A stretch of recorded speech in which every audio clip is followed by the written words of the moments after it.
All right. Let's talk about issue 18. Frontline. There's talking behind comic scenes, behind the comic scenes. Mark J and Tim. It's the spin-off that has survived. There's no yawning to find the meaning. Is it good? Is it shite? G.I. Joe, Frontline on Talking Joe. Well, G.I. Joe, Frontline on Talking Joe. G.I. Joe, Frontline on Talking Joe. Well, G.I. Joe, Frontline on Talking Joe.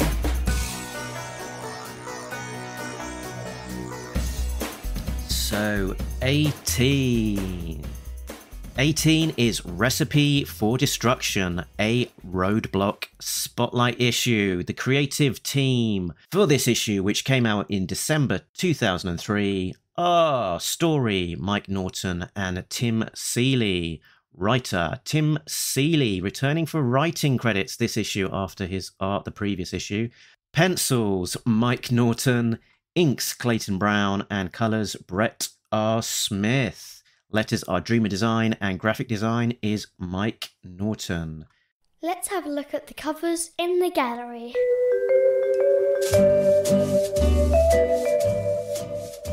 So over to the covers.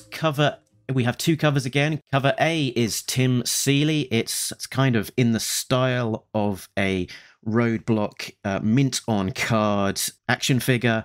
Roadblock heavy machine gunner, live cooking show host, complete with pug and George Foreman style grill accessory.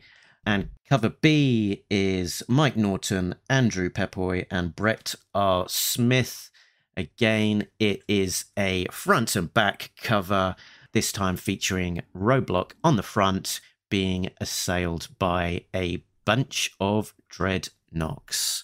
So cover B does something interesting where the foreground elements, right, the dreadnoks up close to the camera. I don't mean the camera you can see behind the logo. I mean the camera, our eyeball.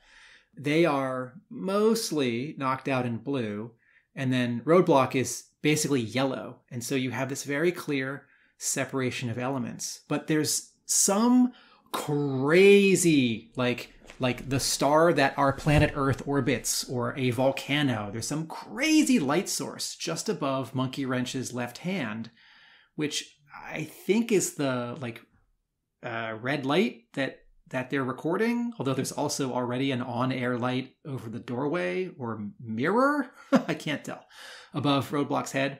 Could be a bright studio light, Tim. Okay, yeah.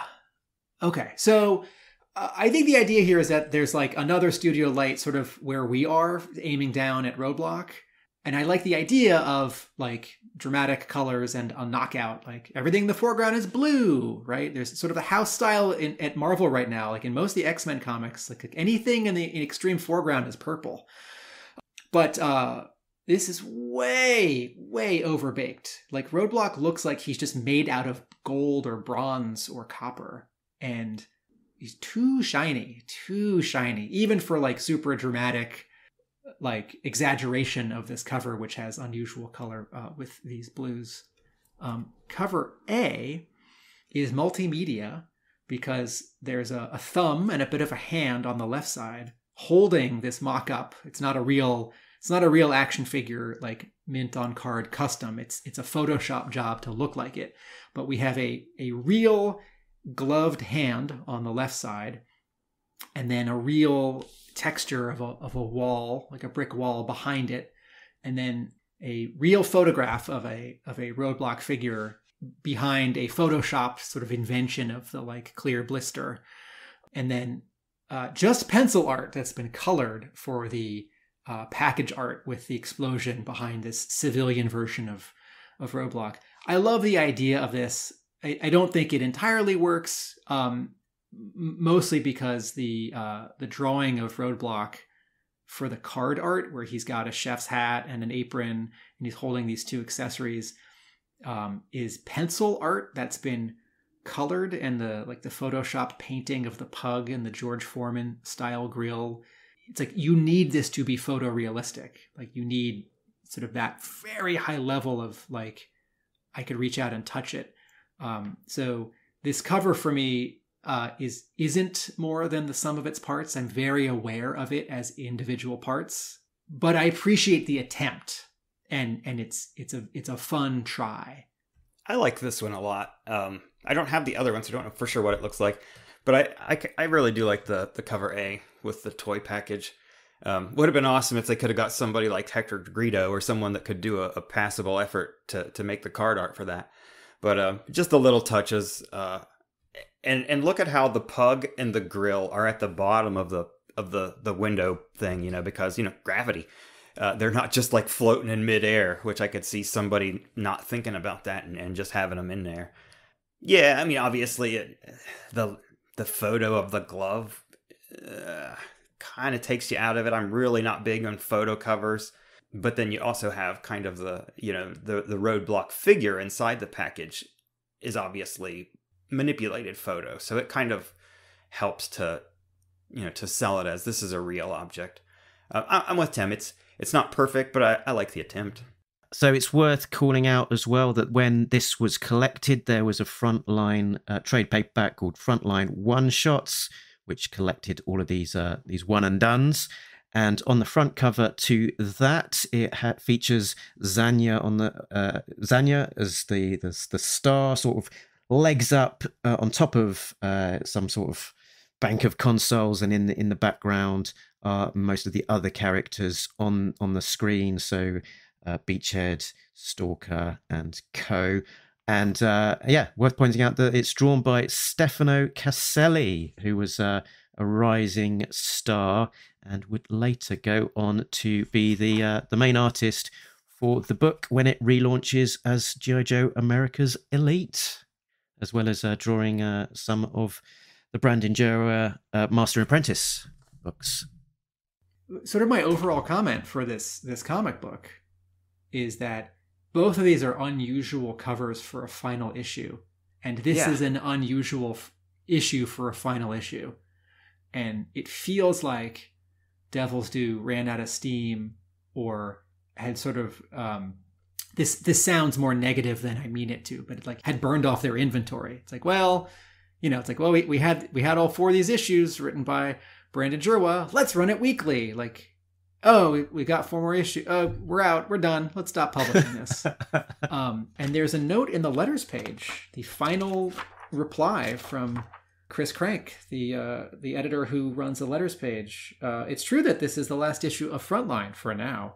This book is taking a break for a bit, with plans to have it returned later in 2004. Which it never did. I think we can piece together some things we've heard from our Brandon Jera, Dan Jolly, and Josh Blaylock interviews that, like, okay, we're 2 years in. This comes out the same month, I think, as G.I. Joe 26. And, it's cover dated late 2003. So it's probably coming out in, like, October of 2003. And the Devil's Due team is a little tired, stretched a little thin.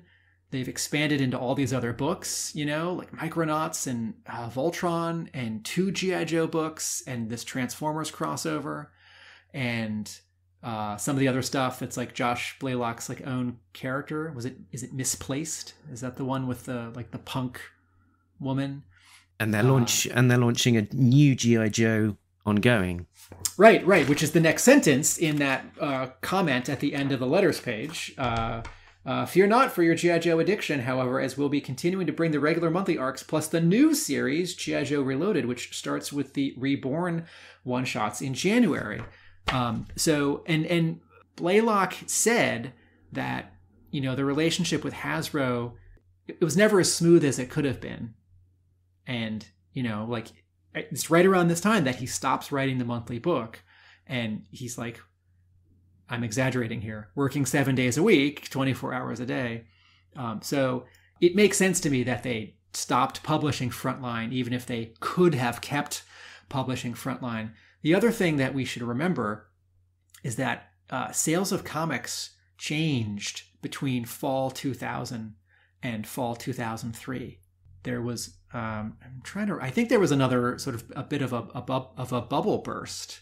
No, I think we've heard this in sort of our Devil's Due research where, G.I. Joe launched huge and sort of gradually tapers off as, you get past issue 1 and you're now getting into the 20s.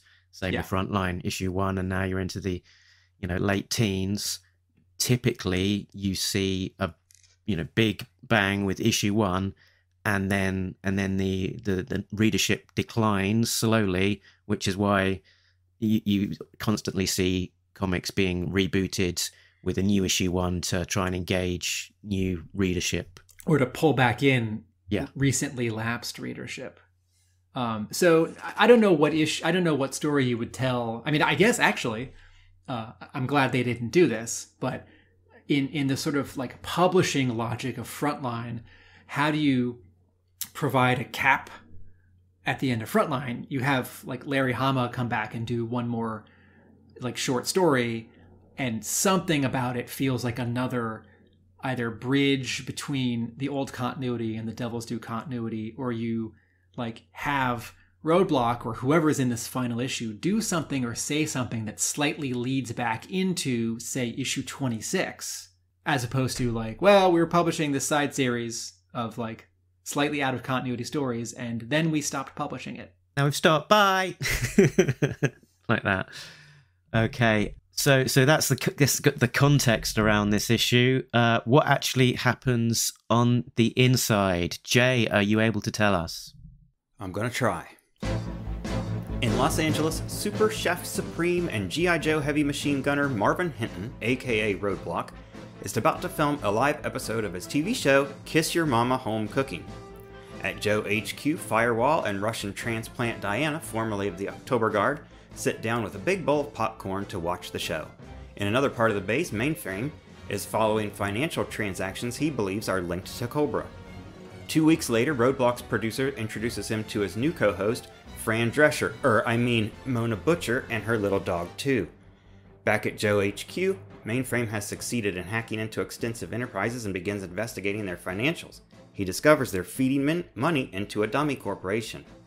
At Extensive Enterprises in New York City, the Crimson Twins share some terrible dialogue, and Tomax tells Zaymot that someone has discovered one of their relocation schemes, the television network that airs Roadblock's cooking show.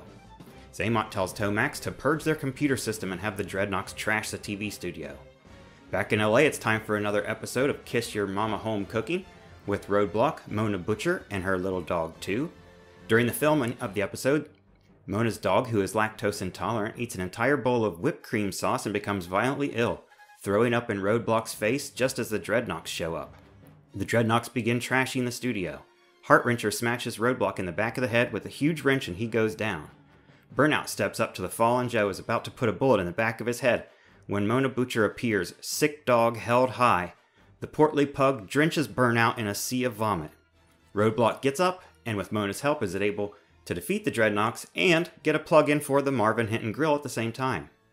Back at Joe HQ, Firewall and Diana, who are again watching the live show, erupt in laughter. The next day, Roadblock's producer tells him they are retooling the show. It will now be called Cooking with Kung Fu Grip, and every week he will fight a new menace using cooking utensils with Mona's help. Very good. Thank you, Jay. So I think, often when we're looking at these issues, we are thinking to ourselves, what is unique about this particular issue? And it feels like the unique thing about this issue is that it's pretty much an out-and-out, pretty broad G.I. Joe comedy. And I can't recall an issue before this point, and I'm struggling to remember any since that, would be defined as a comedy issue in the way that this one is. Seems like it would be more suited for an episode of the TV show. Mm. Yeah. So, and when I was writing the plot breakdown, that was kind of the way that I thought of it. And like at first, I was thinking to myself, I was like, oh, okay, well, this is, like a half-hour sitcom or whatever. And then I thought, well, wait a minute. This doesn't all take place during the first filming, because I'm like, that couldn't have all happened. And then I hit the 2 weeks later, and then I kind of thought, well, wait, did they screw up and have Diana and Firewall, and so I checked to make sure they were wearing different clothes. At least they've got different clothes, or Diana does. So it's not like a real bad continuity gaffe where you got them watching the same show 2 weeks later or something. Yeah, Mm-hmm. it works. But yeah, it feels like an episode of the TV show. I thought it was fun. Tim Seeley has an affinity for 1980s stuff, right? This isn't shocking. Lots of people in their 40s in comics right now do. But and he made his name as a sort of creator outside of G.I. Joe with Hack Slash, which is kind of a throwback to like 80s horror comedies, Yes. And he had a pitch. A friend of mine draws comics for publishers, and Seeley contacted him and had a pitch and wanted to do a comic with him that was a very particular 1980s pastiche, and it didn't work out. And then certainly like Seeley's, like connection to G.I. Joe demonstrates this interest in a lot of these 80s characters and tropes. And in looking at this issue, I agree with you guys. This is definitely an episode of the show. This is not an issue of the comic. But strangely, it's half an episode from the Marvel Productions, Sunbow Productions run. Half this is a Deke episode. And I will point out a particular moment later on which like screams like this is from a Deke episode. And this is one more sort of way in that like it's such a strange final issue for this series, and it's not a final issue, it's just the last one they happen to publish, because it doesn't really connect to sort of the rest of Devil's Due's timeline or take on G.I. Joe. Jay, you mentioned that it's Diana who's sitting with Firewall. How do you know it's Diana? She calls her that. Does she? Yeah. When? At least one panel. Well, even on the first page, they're sitting there talking, and she's like, "Is this fun for Americans?" And then, oh, okay, all right. This is fun. This is fun for Americans. And then if you turn the page, the dialogue overlaps. And she made a joke or something, and on the top of the next page it says, "Good one, Diana." Okay, all right. Well, it's following on from the Cabal series where Diana, joins up with the Joes. I want to be a Joe now.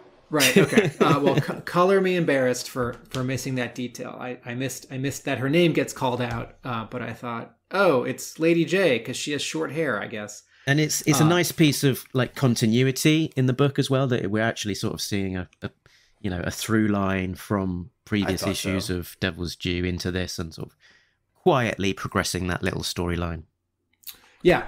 All right. So. When I open the comic book, something on the inside front cover and something on the first page that I really, really like and I really, really don't. The first panel of this comic book. Na na na na na na na na na na na na na na. Na na na na na na na na na na na na. Here come the nitpicker, Timmy Finn, and a little cool prankster, Timmy Finn, picking holes in your colouring, Timmy Finn, still love G.I. Joe, Timmy Finn. No, he... If you are wondering, if you're like, all right, I know Tim complains a lot about coloring in comics, but I want to really, give me a new example, right? Okay, everyone. The first panel of the first page of this comic book, G.I. Joe Frontline 18. This is very bad coloring, and here's why. On the right side between the two buildings, the sun is setting. And yet, the side of the buildings that has the letters like TVLA and the larger windows, those sides of the buildings are all brighter than the sides of the buildings that are perpendicular, right? So like the wall with the 4 smaller windows. And then these palm trees and sort of bushes have this like very ugly, busy, just looks like an out of focus photograph of a giant pile of emeralds. And then there's this highlight on the 3 windows of this car, right? This is not the color of light or the amount of light or the shape of light that would be anywhere on this car, the trees, the building, based on that sunset. And this color artist put that sunset there, right? And then so it's all internally inconsistent. And yet, in the second panel, there's actually a really nice choice, which is for the light of the sunset coming into this hallway and hitting that like front desk where you check in, and then hitting the wall behind it with that doorway, as if it's coming in just through a window down the hallway to the right that we can't see. So within 2 panels, there's a really like pretty and nice decision right below like a pretty gradient in the sky behind everything, and a like very, very bad careless decision everywhere else in the panel.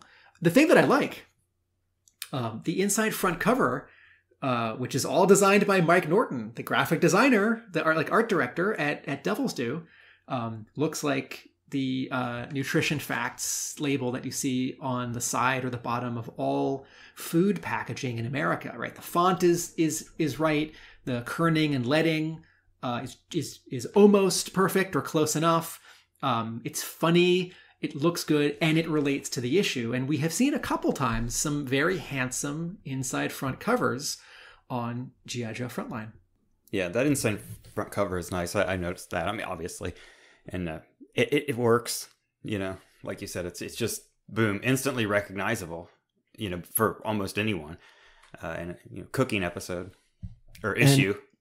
And this issue follows on from a pin-up which is shown on the bottom of page 1, the poster of Roadblock there with Kiss Your Mama Home Cooking, which is by Mike Norton, which featured as a pin-up in a very early issue of the Devil's Due series. So sort of the genesis there of a funny little idea, you know, being spun off into its own issue some time later. Curious for this issue, we got, you know, quite a big spotlight on the Dreadnoks alongside Roadblock, and in particular the introduction of 2 new Dreadnoks, the female Dreadnok Heartwrench, who does reappear, and then the little sort of Flavor Flav style Dreadnok with the massive hat, top hat called Rugrat, and I can't recall if he does reappear anywhere or not. And I think that I might be imagining this, but I think that Heart Wrench did become a figure. When does Heart Wrench show up again in the comics? I think in the Tim Seeley penciled issues by Brandon Jura, she makes a reappearance. Okay. All right, so we haven't seen her yet on this podcast. No, and she does make a reappearance in the Zartan and Dreadnok issues in the Chuck Dixon verse over at IDW. She's sort of she's kind of Zartan's girlfriend in inverted commas in a couple of issues there when we're introduced to the Dreadnoks out in the outback in Australia. If you can add 2 letters, her name is Heart Wrencher, not just Heart Wrench. And she does get an action figure. It was looks like it was back in 2018. G.I. Joe Collectors Club exclusive Heart Wrencher coming with the Dreadnok Ground Assault Stinger. Who are the other 2 Dreadnoks? Go to page 12 when you've got them peeking around the corner. There's Burnout, Naugahyde. Is that Road Pig in the back? And who's the other guy? Are these just like new characters? We've got some unnamed ones. We've kind of got a giant kind of Russian facial scarred kind of Dreadnok, and a punky looking vest top and braces with mohawk character who don't appear to be named, and I suspect probably never appear again. Okay. I feel like the one with the scar, I feel like I'm getting a little bit of a Popeye vibe from him. You guys know how in Bibbo from the Superman comics? Yeah. Like he's just Popeye. And he also shows up in the 1997 animated series. I feel a little bit like this is basically sort of G.I. Joe doing Popeye, because I can't tell if it's a sailor's hat or sort of a very particular haircut, but one of his eyes is closed, right? And Popeye doesn't have a scar on his face, but in the world of Dreadnoks, why might you have your eye half closed? And he's really, really big. He just says which could correspond to Popeye sort of muttering to himself in the 1930s Flight cartoons. That would be the Dreadnought Sailor Man. Maybe he's like anchor away or something. So something I appreciate about Mike Norton's pencils here, he draws a very big, very tall Roadblock. Mm-hmm. And on pages 2 and 3, when Roadblock is standing in front of his producer, he is 3 heads taller than her. And if it seems like sort of too much of an exaggeration, like in the story of G.I. Joe, Roadblock is like 6'2" or 6'3" or 6'4", and I think we've all seen like people in offices or like television producers who are like 5'2", and there's a wonderful artist who has drawn a lot of G.I. Joe comics for the monthly A Real American Hero, who never quite got Roadblock to be sort of taller and beefier than the other Joes, and here it is back in 2003, a very tall, very big Roadblock. I also, going back to our point about this being an episode of the comic, some of Roadblock's dialogue rhymes. So in the way that the Devils Do Run is a slight mixture of the animated continuity, like with extensive, not just Tomex and Zaymot, but Extensive Enterprises, for example. This is doing that. Yeah. I'm big and tall, and I'll cook for y'all. That kind of thing. Nice. I spy with my little eye.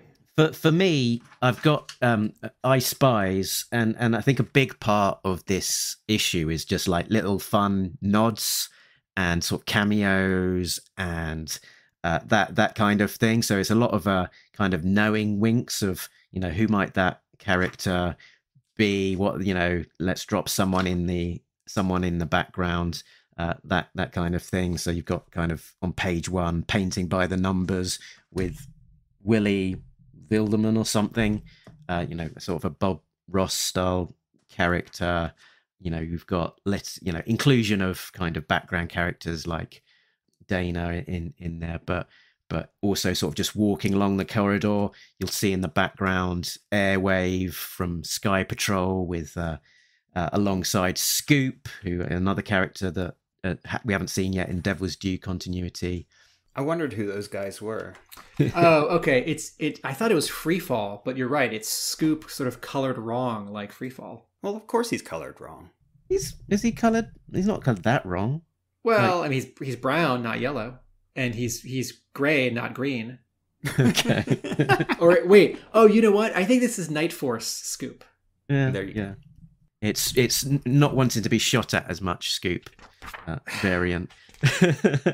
and another little touch that I like was just a couple of pages over was Tomex and Zaymot.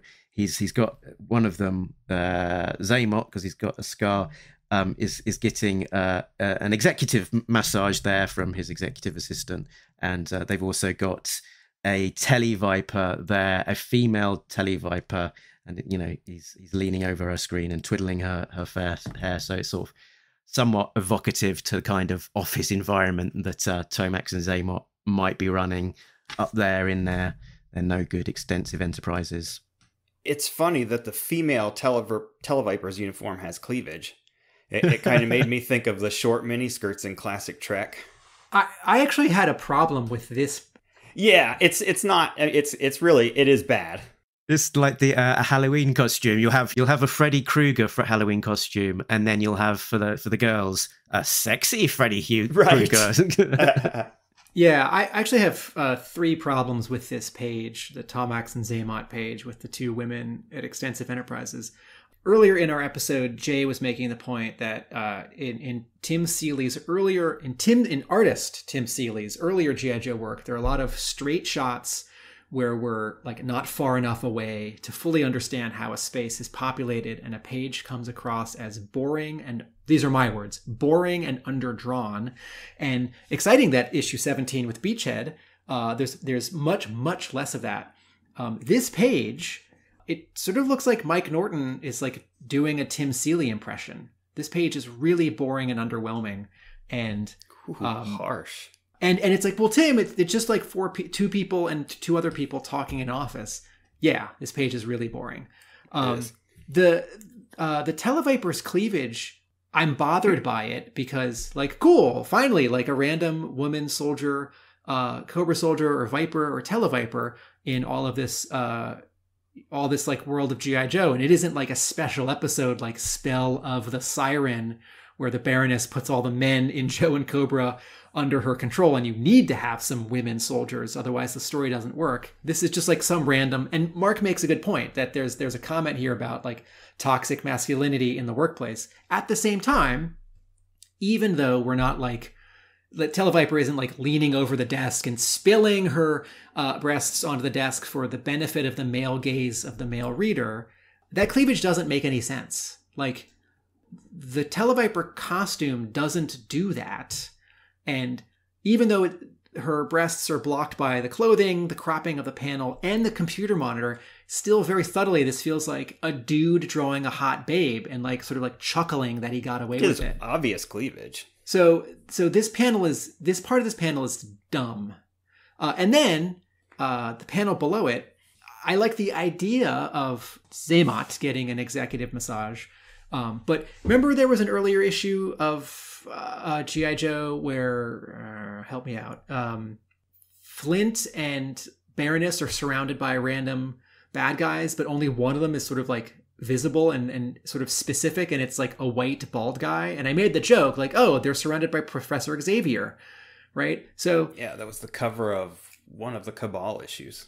Okay, thank you. First one. All right. So even though this is a bit character here, giving Xamot a massage, and doesn't have dialogue, we never see it again, shouldn't matter. It's like, folks, if you have a scene in a G.I. Joe comic, particularly in a Cobra office, and there's a woman with round glasses and long black hair, I'm going to think it's the Baroness. So even though it's like, well, Tim, it's obviously not the Baroness. It's like, well, once I read the context of the page, yes, I'm 95% sure it's not the Baroness. But when I see this page, I'm thinking, oh, the Baroness is here. What's she doing? Well, that's weird. And then I'm distracted and taken out of the story. So, it's like if you draw a Spider-Man comic and you have like an old lady with a very particular like gray hairdo, you're like, oh, it's Aunt May. It's like, no, if you're going to draw some other old lady in a Spider-Man comic, she has to have like very different hair or different skin, different clothes. So anyway, I don't like this page. In terms of getting back to sort of story and the overall issue, Jay used the term sitcom, right? And this is very situation and comedy, right? So, okay, I'll jump to the end. I don't love this issue. I appreciate the attempt to make a very different issue, a funny issue, a different kind of Roadblock spotlight issue. I don't think the Dreadnought attack works. There aren't any stakes. And if I was Roadblock, I would be much more I would be concerned in a different way and much more concerned. His reaction is sort of this is like 6 random vandals. It's like, no, Roadblock, do you remember that terrorist organization that you guys defeated and then you disbanded? And but like, also I'm not quite I don't know quite in the timeline, because the Joes were sort of partly called back to active duty or like inactive passive duty during Reinstated. So it's like, is Roadblock completely out, or is he like Stalker or like Flint and Lady J or Scarlet, where he's sort of half back as a civilian, but also like half the time a Joe? So I don't really know from this, but it's like, hey, retired Joe, there are 2 Cobra guys in your studio. And he like like sort of the best he can do is make a reference to like Jinx's weapon, because he's using a like a microphone boom, sort of as like Jinx's weapon that comes with her action figure. It's like, hey, Roadblock, Cobra just attacked your job. And then the sort of like the running gag of his producer who tells her camera operator to keep shooting because, you know, like America television audiences like want a fight. And this is like live and real. And it's like, yes, I think there are jokes to be made here about like low budget television, local or regional television, the risks of a live broadcast, that Roadblock is like a celebrity or a wannabe celebrity, and that some other shows would watch it and like think it's silly or make fun of him, but also enjoy it.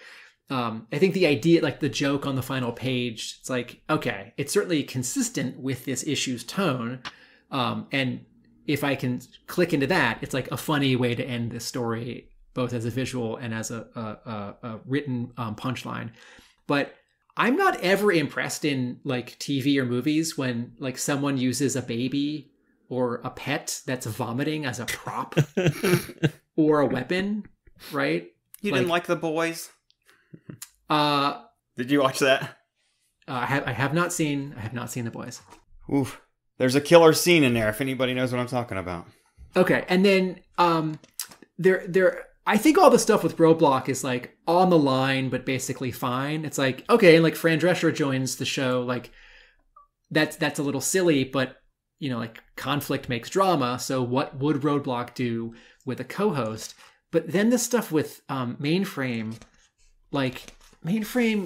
it's like once again, it's like this is the second time this has happened in the Devil's Due G.I. Joe where someone's like, I want to be cool like Snake Eyes. Snake Eyes is the coolest Joe. It's like, no, everyone who's writing G.I. Joe comics, that's how I, the fan, toy buyer, kid, reader feels. That's not how a Joe feels, because Joes don't have inferiority complexes. Joes are all the best of the best, and they're all incredibly capable. In fact, you might say they're experts. And like, yes, you can be grateful on a mission that Snake Eyes is there because he's the best of the best of the best. Or he can do some things that you can't do because you're just like a parachute guy or a like explosives expert guy, and Snake Eyes is a ninja commando with a wolf. But like Mainframe like talking to himself and then like catching it and then like standing up and taking a silly pose and like narrating that he's cool, like that's embarrassing.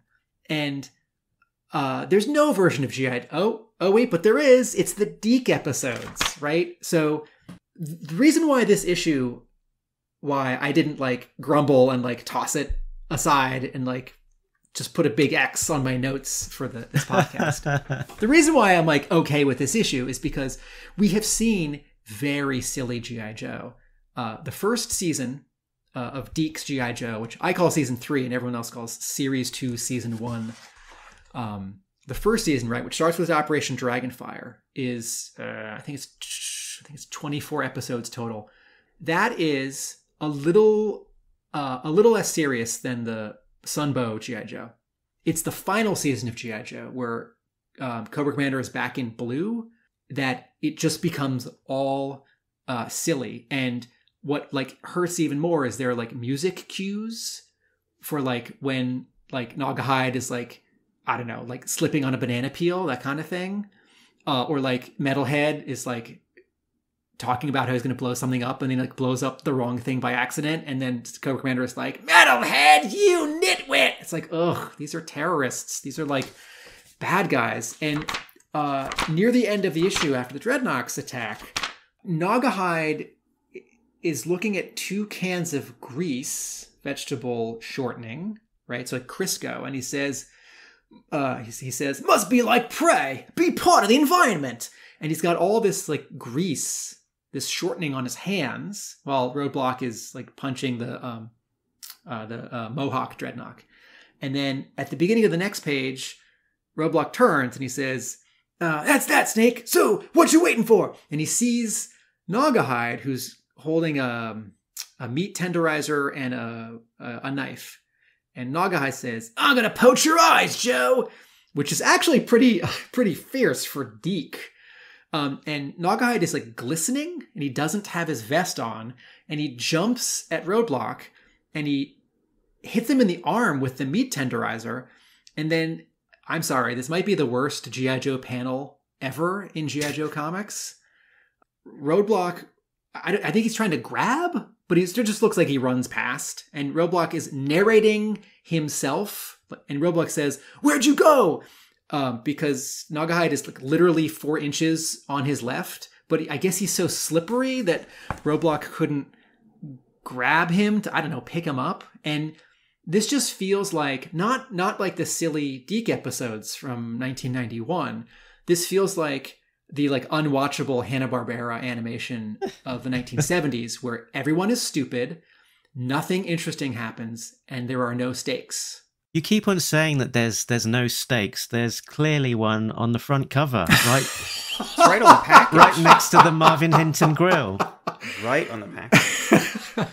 So again, like reading this issue didn't make me angry. I have burned off a lot of frustration with like the Devil's Due era from like doing these episodes, and certainly this issue, like this. Here's I don't mean in terms of the story. I mean in terms of publishing. The stakes, the like value, are like much less high and lofty and risky in like the final issue of Frontline, which just reads like a fill-in issue, than say like Reinstated, where it's like, oh my god, please get this right, please get this right.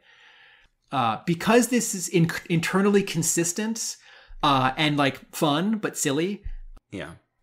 I don't mind this, but I'm never going to like recommend this issue to anyone. That's kind of the way I look at it. Would you recommend an issue of G.I. Joe to read? Yep. This one. You were going through Start here. Pointing out. Special Missions 2. Oh, I kind of agree with you. You know, you were going through pointing out, well, this wouldn't happen. This is illogical. This is, inconsistent. But it just, the whole thing just reads like an episode of the cartoon, maybe Deke or Sunbow combined, like you said. But there were things in those where, it was like storytelling shorthand that we were able to just forgive because, okay, it worked for the story. Move on. As long as it's not, anything real offensive or illogical, we're able to go with it. There's some silly stuff in here, but I thought overall it worked. I thought it was, it was fun. I'm with you. I wouldn't necessarily say, oh, this is the one you got to read. It'd probably be the almost last one on the list, but it was fun. It was more fun than the last one. I know I just talked for several minutes in a row. I just want to get in one more very quick thought. If you want a sense of G.I. Joe animation that deals with live television and is funny and smart about it, but there are still stakes and the bad guys are bad, watch Cobrathon, the episode from 1986, the season 2 episode, where Cobra is fundraising live. Yeah. Like they're just hosting a telethon for people to call in and give them money. It's hilarious. And my favorite thing to do is to compare the Sunbow episodes and the Deke episodes, because if you squint and turn your head sideways, you can see where a Deke episode, if you did like 3 things differently, or like a couple of them, if you had just like magically the voice actors from the original episodes, like re-record a Deke episode, everyone would be fine with it. But it's sort of the like double, triple, quadruple whammy of like the animation isn't as good. It's like the newer characters, the voices are different, the music is different, and then like the tone. I'll just say one more thing, and then we'll move on. So the just on the oiled up Naugahyde, I wonder if the creators had in mind the sequence with Jason Statham from The Transporter, which was released in 2002, where similarly oiled up Statham was in a action sequence where he was the enemy combatants were struggling to get hold of him because he was oiled up. If Norton and Seeley want to do this in this issue, I think the fight needs to be a little more between like the two of them and not a throwaway gag. Because I haven't seen Transporter, but I get the sense that if Jason Statham takes the time to do that, like the fight choreography lets us enjoy the bad guy's frustration as they can't get a hold of him, and like Statham's like getting a little bit more like cocky or like confident because it's like, yeah, I'm gonna win this fight. Like, I'm so smart. They're like, oh, I can't. But this one goes by so fast. If it's gonna be like actually not a silly thing that Nagahide does, but a smart thing, because it's like, well, what should he use in a cooking in a kitchen? Like, shortening grease. It's like, oh, well, now you got to like actually make good use of it. Tim, did you have any more I Spies?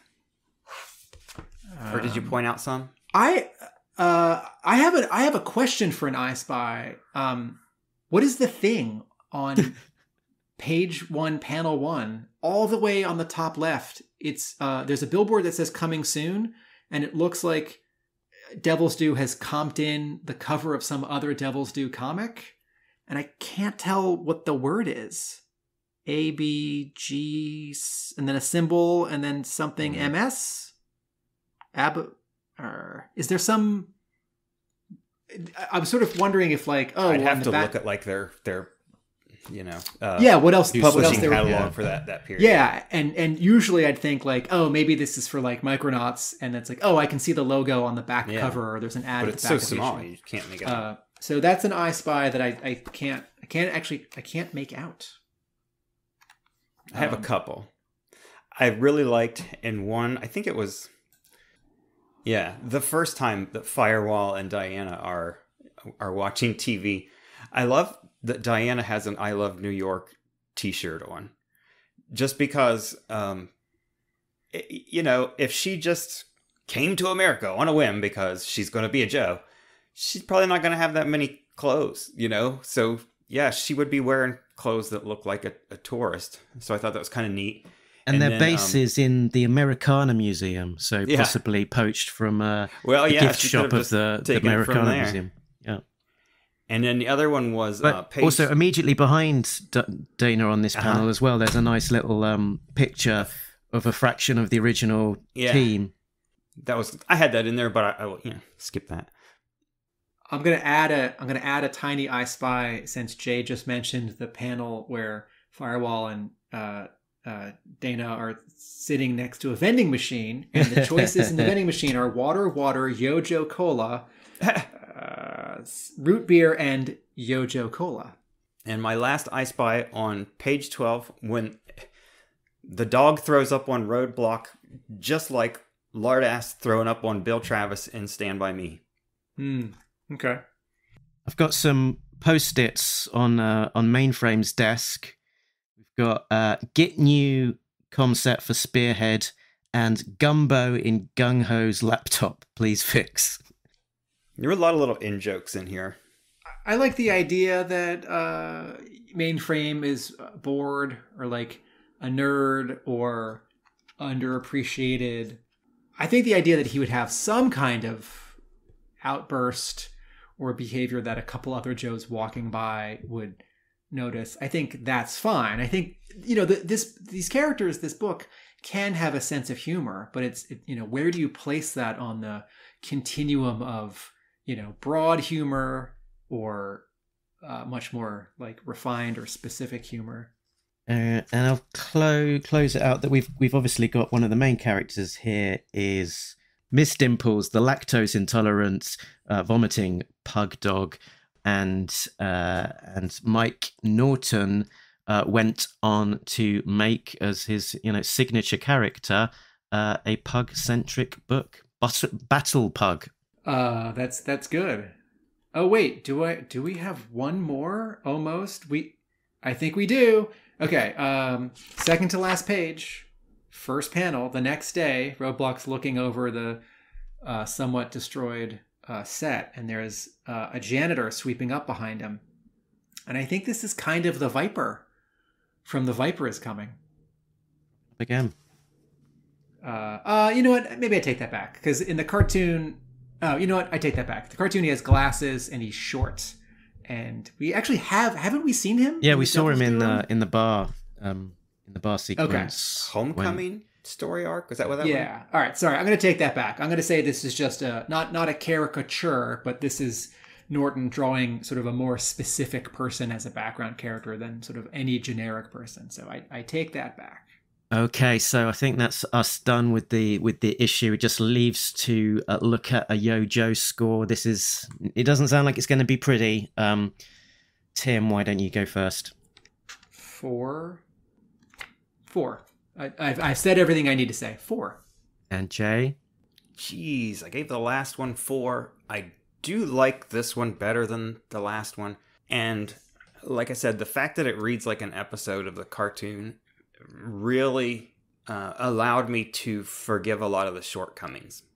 You know, it wasn't like the last one where we had, a story which should have been deadly serious, that the art was kind of miscast. This is just, it basically hits everything it's trying to do. It's cartoony, it's sitcom-y, so you're able to forgive a lot of the stuff. I wouldn't mind reading this one again, I'll say 5. Okay. Yeah, I mean, it's in the same boat. It's not my cup of tea for G.I. Joe, but the art is nice. What it's trying to do, that generally does fairly well, even if it's not the kind of G.I. Joe story that appeals to me. So yeah, it's fine, but not necessarily a story that I'd go back and seek out in a reread. So let's say 5.5 for me. So that is us wrapped up with Frontline. We can close the book on that.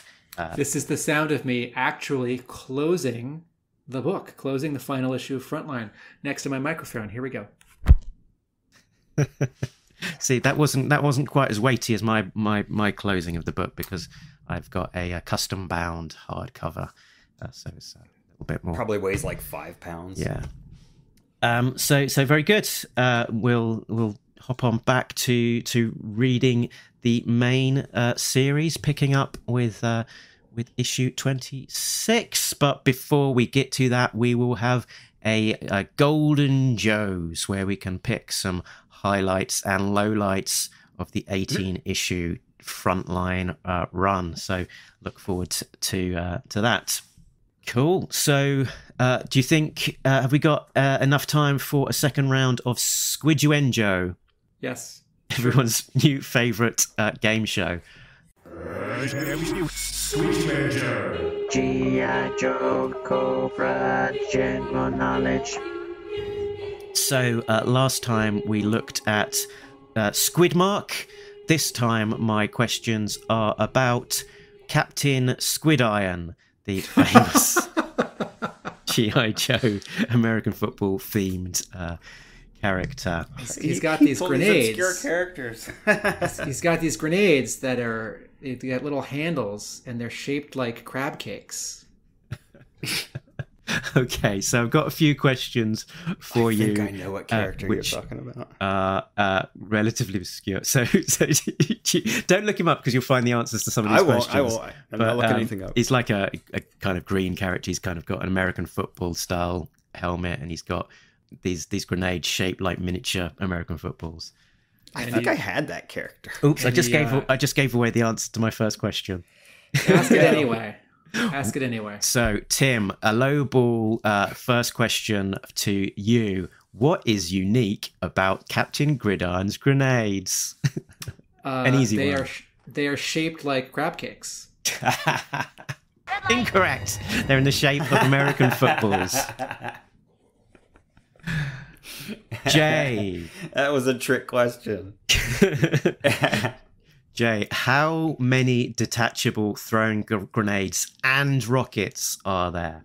So how many small pieces of kit has Captain Gridiron got that can be easily lost and inflate the in price on the secondary market when it comes for resale 30 years later? Like I said, I'm just from memory, so I really don't even know. I'm thinking maybe he's got 3 small grenades and then like 2. I don't know. I'm gonna say 4 altogether. Just as a wild guess. Can I jump in? Go and jump in, Tim. I think it's 3 grenades and 4 rockets. On Ding, the ding, ding. It's a Weird gun total thing. of Okay, 7. he had the gun that had like the. Yeah. Okay. He would hold it with 2 hands, right? Yeah, it's got like a thing at the front that's got a grip on it. Yeah, so 2-handed grip. So, 2 grenades on his leg, 1 on his backpack, and 4 rockets on his weird-looking gun. And then 1 more grenade on his dinner plate. Because it is a crab cake. Because he thinks it's... Because Captain Squidiron thinks... Next question. I Okay. can't wait to go to Yojo or 3D Joe's and look at this guy. He looms large for me because he's spotlighted in 2 or 3 Deke episodes. Okay. He's sort of the Duke of the first Deke season. So, Tim, you know this guy so well, so this isn't going to be at all challenging. What is his primary military specialty? Oh. Is it something like distance munitions? Because he like throws grenades and he shoots rockets, right? Isn't it He does do that, but unfortunately it's not his primary military specialty. Wait. Cooking. That's a primary military specialty these days. No, sorry. Secondary is cooking. Primary is sports commentating. Jay, your turn. Your guess, Jay? Shoot, I can't even think. Drill instructor. It is hand-to-hand combat, my friends. Oh, well, that makes sense. So, Jay, what do you think brought him to the attention of the G.I. Joe team? Closest answer, or one that makes me laugh the loudest, wins. His unbridled brutality on the football field. They thought if we don't scoop this guy up, the Dreadnoks are going to get him. That sounds like a good criteria. The Dreadnoks get the best guys. Right. So that's kind of why Red Dog joined the team, right? Because he got kicked out of professional sports, right? That sounds plausible to me. Although I don't think Larry Hama wrote the file cards for Slaughter's team there, because those guys show up in the movie first.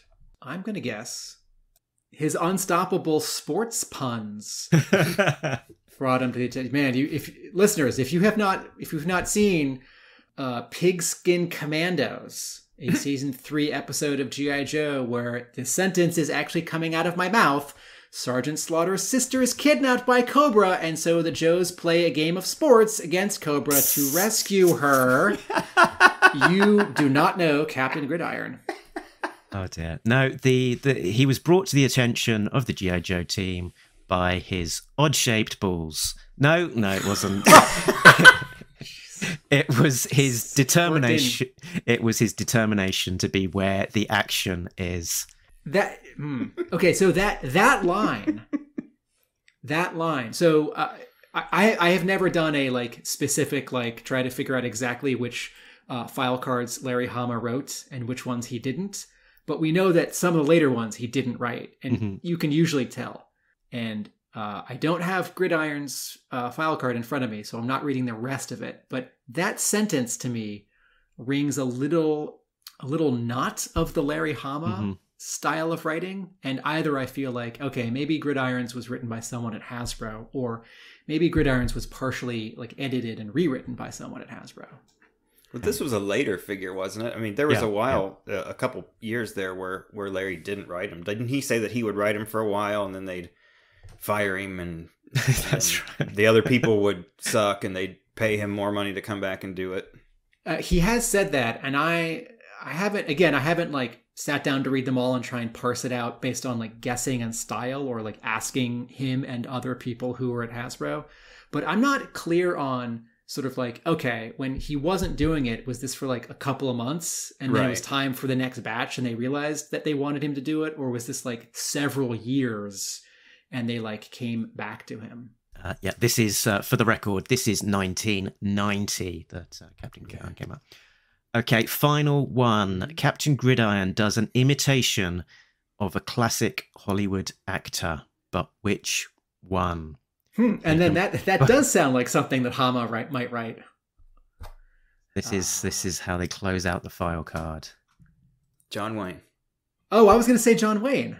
Are you both saying John Wayne? Seriously? Yeah. Well, That's right. yeah. Oh my! Nice. And neither of you are cheating. No. No. What? How is that You possible? said classic Hollywood actor. You think classic macho tough guy Hollywood. It's John Wayne, Charles Bronson, or Clint Eastwood. And John Wayne's the original, so it's John Wayne. Yeah, it's whether it's maybe this isn't Hama. Maybe this is like not necessarily Kirk Bazigian, because he was now like several steps above this, but like maybe I think was Carl Fritz the copywriter by then, or was he on Transformers? I can imagine someone at Hasbro, like Jay just said, coming up with a short list, and they're not going to pick something like like Jeff Goldblum, or like Buddy Hackett, Action hero. Yeah, it's gonna be an action hero. Excellent.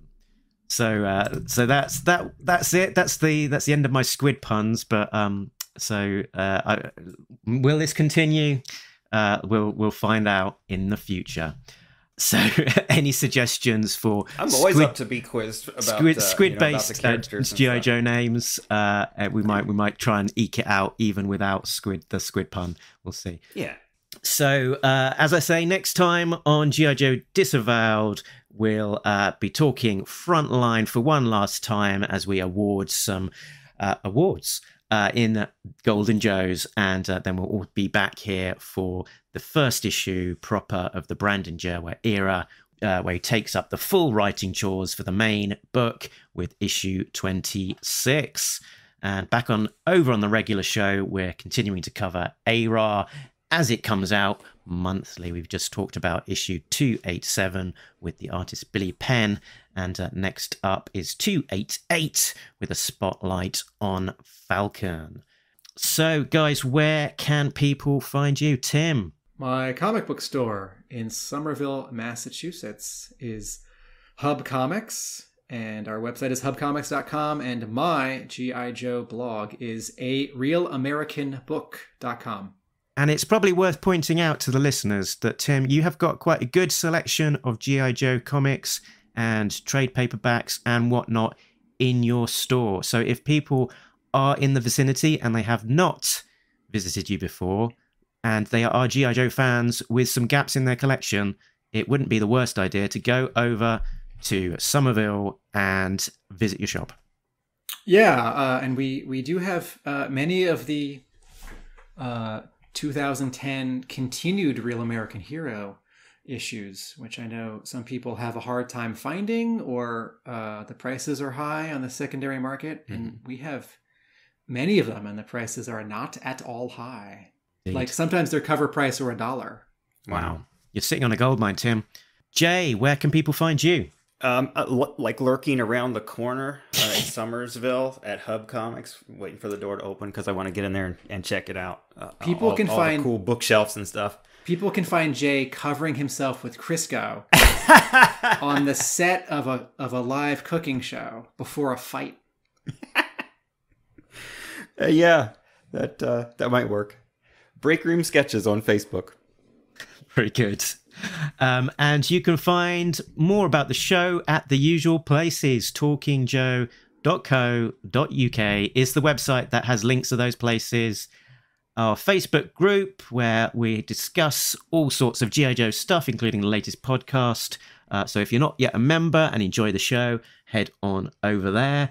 We're Talking Joe on Twitter and Talking Joe Comics on Instagram. We're also on Patreon, patreon.com/talkingjoe, where if you want to support the show and chip in a few quid, then you are more than welcome to join the likes of our backers, Richard, Sam, Jay, Bill, Christopher, and Justin, who are all getting early access to episodes as well as a warm glow from supporting us. And that's us done. But remember, nobody beats Talking Joe, a real American podcast with a guy from England who can talk in American accent sometimes really badly. Oh, I want to hear that. Later, tomatoes.